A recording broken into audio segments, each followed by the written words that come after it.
Assalamualaikum warahmatullahi wabarakatuh. Perkenalkan, saya Devi Novitasari, mahasiswa program studi Teknik Lingkungan Universitas Nahdlatul Ulama Sidoarjo.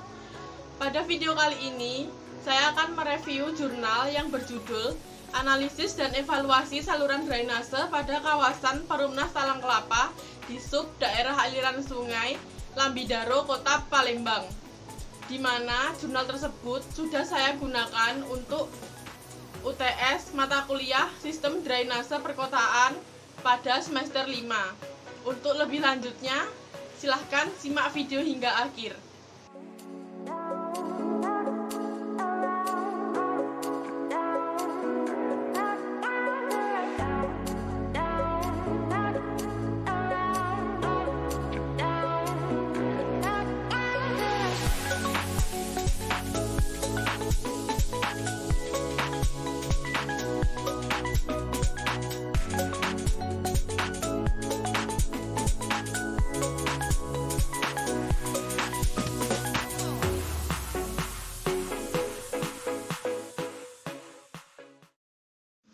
Rumusan masalah yang akan dikaji dalam penelitian ini adalah limpasan air yang terjadi pada saluran drainase pada kawasan Perumnas Talang Kelapa di Sub Daerah Aliran Sungai Lambidaro, Kota Palembang.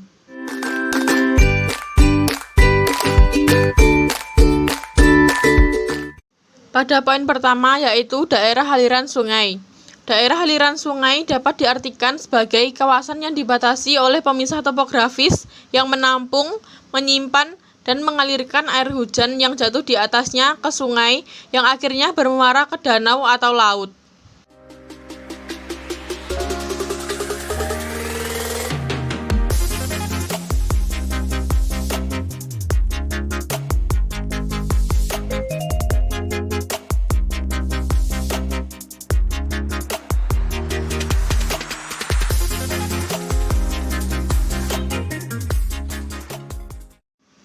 Pada poin kedua yaitu banjir.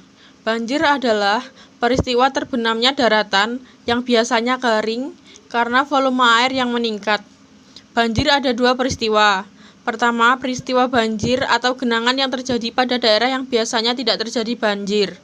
Kedua, peristiwa banjir terjadi karena limpasan atau banjir dan sungai karena debit banjir tidak mampu dialirkan oleh alur sungai atau debit banjir lebih besar dari kapasitas pengaliran sungai yang ada.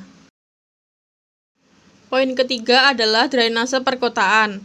Drainase secara umum dapat didefinisikan sebagai suatu tindakan teknis untuk mengurangi kelebihan air, baik yang berasal dari air hujan, rembesan, maupun kelebihan air irigasi dari kawasan atau lahan, sehingga fungsi kawasan atau lahan tidak terganggu. Drainase dapat juga diartikan sebagai usaha untuk mengontrol kualitas air tanah dalam kaitannya dengan salinitas. Jadi drainase menyangkut tidak hanya air permukaan, tapi juga air tanah.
Poin keempat adalah analisis hidrologi.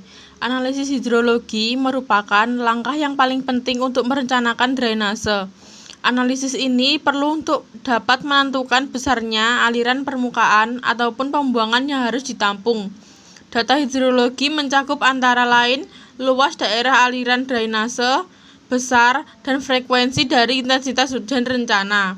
Ukuran dari daerah tangkapan air akan mempengaruhi aliran permukaan, sedangkan daerah aliran dapat ditentukan dari peta topografi atau foto udara. Poin kelima adalah analisis hujan. Yang pertama, hujan kawasan atau daerah tangkapan air. Data hujan yang diperoleh dari alat penakar hujan merupakan hujan yang terjadi hanya pada titik saja. Mengingat hujan sangat bervariasi terhadap tempat, maka untuk kawasan yang luas, satu alat penakar hujan belum dapat menggambarkan wilayah hujan tersebut. Dalam hal ini diperlukan hujan kawasan yang diperoleh dari harga rata-rata curah hujan beberapa stasiun penakar yang ada di dalam atau di sekitar kawasan tersebut. Yang kedua, cara memilih metode analisis hujan.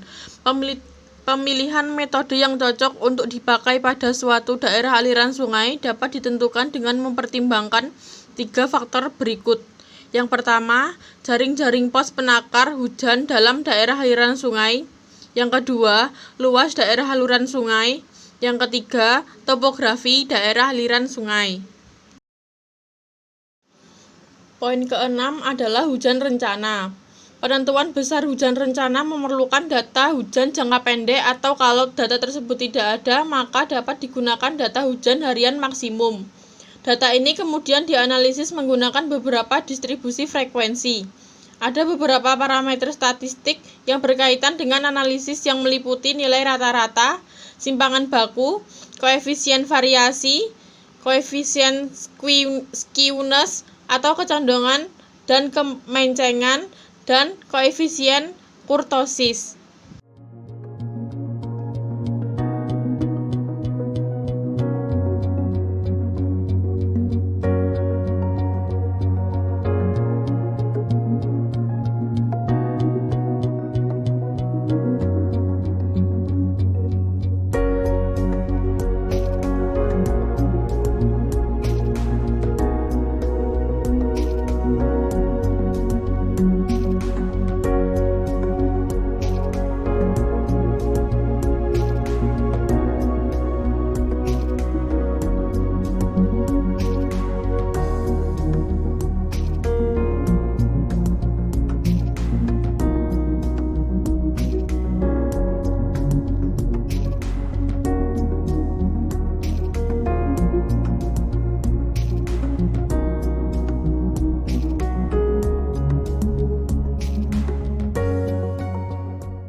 Poin ketujuh, yaitu uji kecocokan distribusi. Diperlukan penguji parameter untuk menguji kecocokan distribusi frekuensi sampel data terhadap fungsi distribusi peluang yang diperkirakan dapat menggambarkan atau mewakili distribusi frekuensi tersebut. Pengujian parameter yang sering digunakan adalah Chi-kuadrat dan Smirnov-Kolmogorov.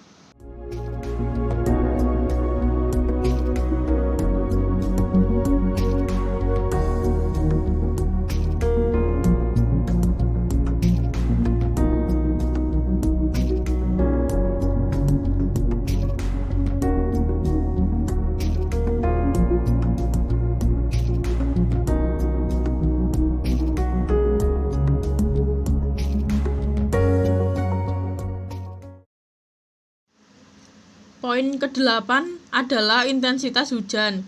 Intensitas hujan adalah tinggi kedalaman air hujan per satuan waktu.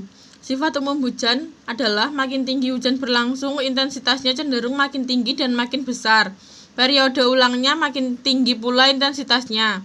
Hubungan antara intensitas, lama hujan, dan frekuensi hujan biasanya dinyatakan dalam lengkung intensitas, durasi, frekuensi. Diperlukan data hujan jangka pendek, misalnya 5 menit, 10 menit, 30 menit, dan jam-jaman untuk membentuk lengkung IDF. Poin terakhir dari landasan teori yaitu limpasan. Limpasan merupakan gabungan antara aliran permukaan, aliran-aliran yang tertunda pada cekungan-cekungan, dan aliran bawah permukaan. Dalam perencanaan drainase, bagian air hujan yang menjadi perhatian adalah aliran permukaan. Sedangkan untuk pengendalian banjir tidak hanya aliran permukaan, tetapi limpasan.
Sekian video yang dapat saya sampaikan. Apabila ada kurang dan lebihnya, mohon maaf. Wassalamualaikum warahmatullahi wabarakatuh.